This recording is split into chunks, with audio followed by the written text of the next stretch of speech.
We are less than 1 month away from the 2022 NFL draft, and I want to talk about a position that's kind of getting overlooked, and that is the running back position. There is no Saquon Barkley or Najee Harris or Travis Etienne or a guy like that in this year's draft, the surefire first-round pick. It's a lot of under-the-radar guys who kind of had one big year in college or kind of slept on. So I want to rank the top 10 running backs in this year's class and lifts off a couple of honorable mentions. So what are we waiting for? Let's get started. The top 10 running backs in the 2022 NFL draft.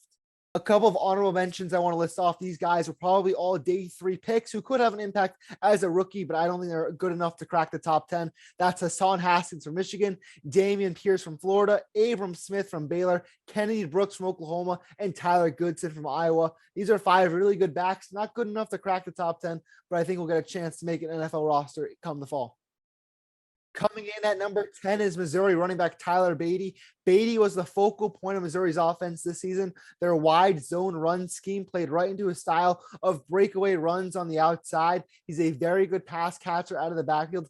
Doesn't do too much in between the tackles, which could be an issue. He's a little bit predictable of a runner because of the scheme, a lot of running to the outside on stretches. He is a kind of predictable player, but I like the potential he has because of that high ceiling with the outside running ability. One team fit I want to do for him is the New York Jets. I think they could use another pass catching back. They have Michael Pirine. They have Michael Carter. I think Badie would be a good pass catching complement in that backfield. In at number 9 is Zamir White from Georgia, also known as Zeus White.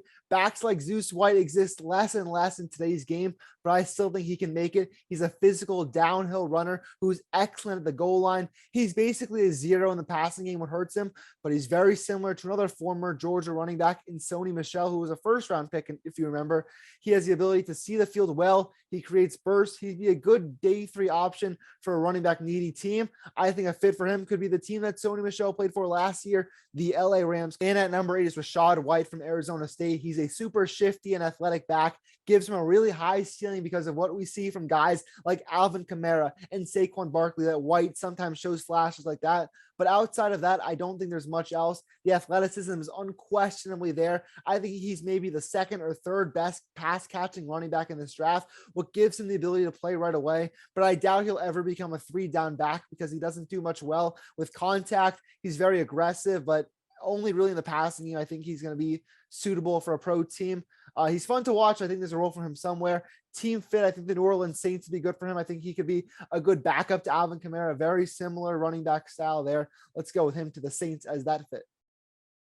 At number 7, Brian Robinson Jr. from Alabama. No, he's not Najee Harris or Josh Jacobs or Damian Harris or Derrick Henry or even Trent Richardson, who went number 3 overall. But Brian Robinson, he was buried in the Alabama running back depth chart for years, finally came to life this season, and I think he can work in the pros.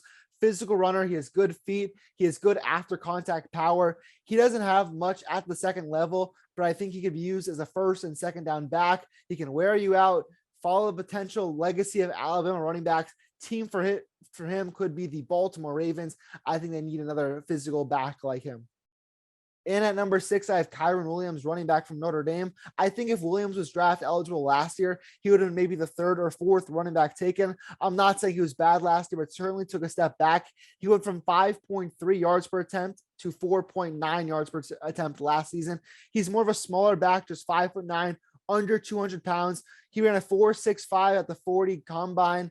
Not necessarily ideal. I think he'll likely turn to a 3rd down back in the pros with the potential to get better. I'm not sure how sustainable his game will be at the next level. Team fit, I think the Miami Dolphins will draft a running back. I know they got Chase Edmonds and they got Raheem Mostert from the 49ers. They bring in Mike McDaniel, a running back, sort of coach who's a running game coordinator of the 49ers. I think he's going to want to develop someone. I think Williams can be that guy for Miami. Let's go to the top 5. And at number 5, I have Jerome Ford, running back from Cincinnati.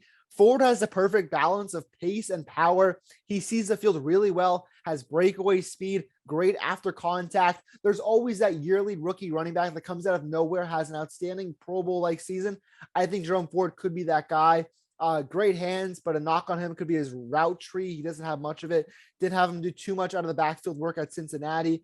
I think he can improve upon that. Lateral quickness is really good. Shifty ability is outstanding. Really shows off on tape and in highlights. I think he's good enough to go day 2. Team fit for him. The Houston Texans, they don't have much of running back right now. A lot of older guys. I think Ford could be a good young guy they can develop with Davis Mills, and that could be a really good duo in the AFC for years to come.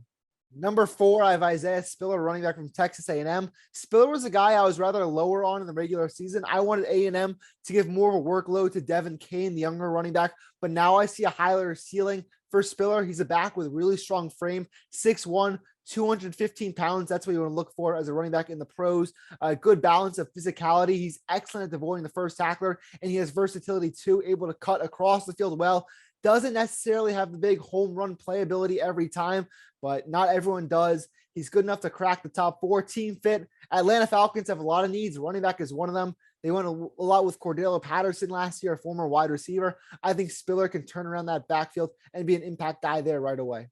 Now for the top 3, my number 3 is a bit of a wild card, but I think he can be the best running back in this year's class. It's James Cook, running back from Georgia, 4'4", 240. That's 0.8 faster than his brother, Pro Bowl running back Dalvin Cook. He's already established himself as the best pass catching running back in the draft. The issue is didn't really see that workload on the ground as much as some of his peers, less than 100, or a little over 100 carries this past year in the season. I'm basing this off of what I've seen. He has the big playability that not a lot of running backs in this draft has. The ability to catch the ball in the backfield is so important in today's NFL that gives him an impact to play right away, and it skyrockets his value. Team fit. The Washington Commanders, they lost J.D. McKissick to Buffalo. I think they need someone to kind of come out of the backfield and, make those plays. Antonio Gibson really hasn't been that guy as of late. I think he'd be a good fit for Washington. And at number 2, it's Breece Hall from Iowa State. He was an outstanding workhorse back at Iowa State the last 3 seasons, 718 carries, almost 4,000 rushing yards, 50 touchdowns, as well as 734 receiving yards. The workload does scare me a little. I don't love running backs with a high workload in their last 2 years in college going into the NFL. Hall has great speed and agility, 4.39 40 at the combine, loves to bounce outside. I'd love to see him go between the tackles a little bit more. Still a very good all-around back, enough for the number 2 spot. Team fit, San Francisco 49ers. They lost Mostert. Deebo Samuel played a lot of running back for them last year. I'd rather have them have a more traditional guy like Hall. I'd give him that fit there. And then lastly, number 1 is Kenneth Walker III from Michigan State, the most complete running back in this year's draft. 1,600 yards this year at Michigan State. Incredible field vision, almost like a former Spartan, Le'Veon Bell back in his prime. Physical runner, excellent agile footwork, makes him unique. Wasn't used as much of a pass catcher, just 13 catches last year. I think we'll see more production like that in the pros. I think when he caught the ball, he did a good job. Remember the game against Michigan? He had 5 touchdowns. He was the best player on the field that day. We'll see more production with him in the pros. Best running back in college football this season. I'd be shocked if he's not the first running back taken off the board. And the team that should take him, probably early second round, mid-second round, the Buffalo Bills. Pair him up with Josh Allen, a dangerous running duo. I think Kenneth Walker can be an incredible running back for the Buffalo Bills in the NFL. Those are my top 10 running backs. Again, a month away from the draft. Plenty of more content coming. We got a few more film breakdowns. Another top 10 ranking in the comment below what position you want me to rank. Cornerbacks, safeties, quarterbacks, receivers, offensive linemen. I'll do kickers and punters. We'll do it all a month away from the draft. So much content on TWSN coming. Make sure to follow along all social medias, and we'll see you for next time.